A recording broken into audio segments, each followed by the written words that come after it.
يوم مونديالي أخضر، هذا عنوان اليوم الثالث من المونديال. أهلا بكم في جريدة المونديال من SMC.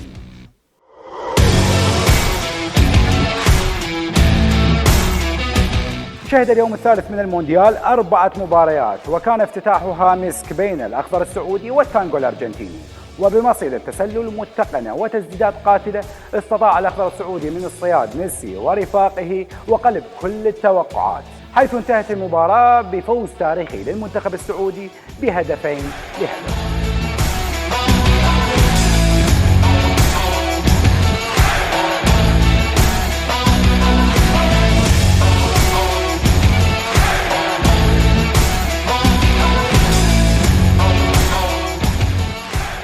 أما المباراة الثانية كانت بين المنتخب التونسي والمنتخب الدنماركي، وانتهت بالتعادل السلبي.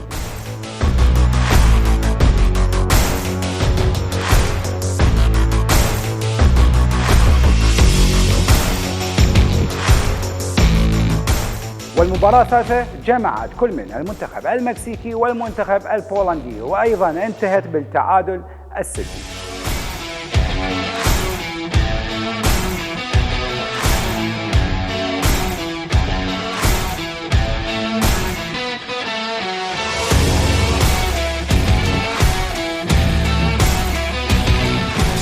والمباراة الأخيرة جمعت كل من بطل العالم المنتخب الفرنسي والكنغر الأسترالي، حيث انتهت المباراة بفوز المنتخب الفرنسي ب4 أهداف لهدف.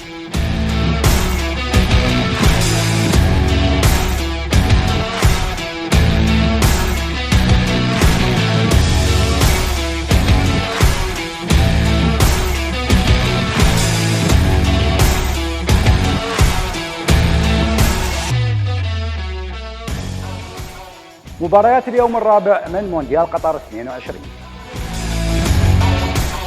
في الساعة 1 ظهرا المنتخب المغربي في مواجهة المنتخب الكرواتي في تحدي صعب. وفي الساعة 4 مساء الماكينات الألمانية في مواجهة الكمبيوتر الياباني. أما في 7 مساء المنتخب الإسباني في مواجهة كوستاريكا. والمباراة الأخيرة لهذا اليوم بلجيكا في مواجهة كندا في الساعة 10 مساء لهذا اليوم. مونديال جميل ومشاهدة ممتعة، أشوفكم باكر.